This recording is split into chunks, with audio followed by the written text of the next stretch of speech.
Saat ini China mungkin memiliki kekuatan militer terbesar kedua di dunia.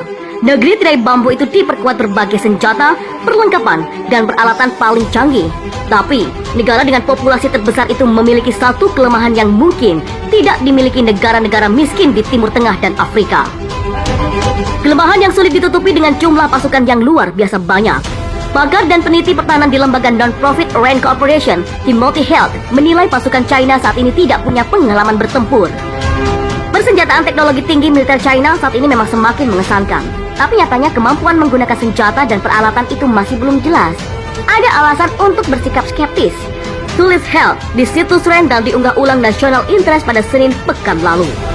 Sementara pasukan Irak, Iran, Afghanistan, Arab Saudi, Turki, Nigeria, dan sejumlah negara di Timur Tengah dan Afrika lainnya sudah lama bertempur melawan pemberontak dan teroris. Selama beberapa dekade terakhir, China tidak memiliki perlawanan yang berarti.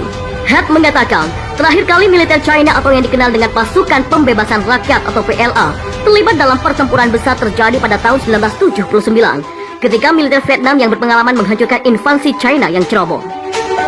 Saat itu militer Vietnam baru saja mengalahkan pasukan Amerika Serikat dan sekutu-sekutunya.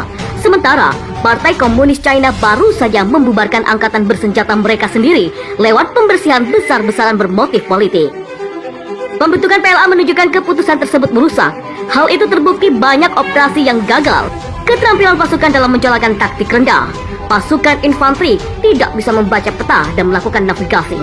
Karena tidak terbiasa dengan prosedur mengukur dan menghitung jarak tembak, maka tembakan pasukan artileri tidak akurat. Kekalahan itu masih menghantui PLA. Sebagian besar pihak berwenang China mengabaikan konflik memalukan itu dengan cara yang canggung agar cocok dengan narasi Beijing yang mendorong perdamaian. Tapi kebungkaman pemerintah membuat veteran PLA kecewa dengan partisipasi mereka dalam perang, kata Head.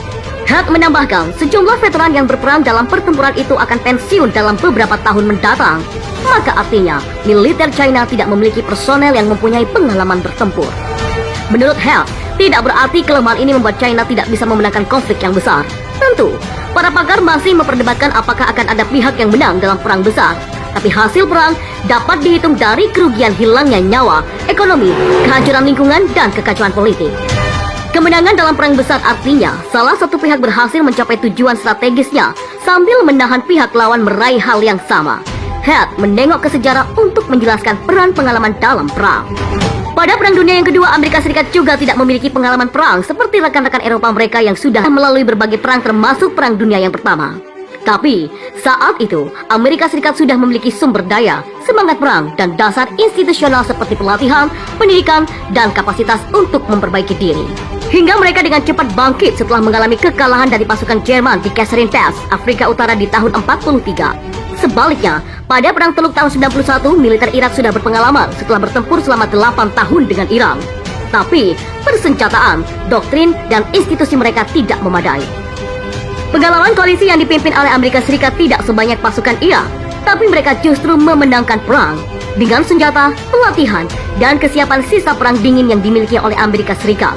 Irak tidak dapat berbuat banyak.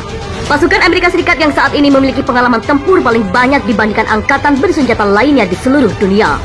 Militer Amerika Serikat sudah berperang selama bertahun-tahun dengan Irak, Afghanistan, dan wilayah-wilayah lain. Perang-perang tersebut tentu berbeda bila Amerika Serikat berperang dengan China. Intensitas pertempuran di perang-perang tersebut masih rendah bila di Amerika Serikat bertempur dengan China.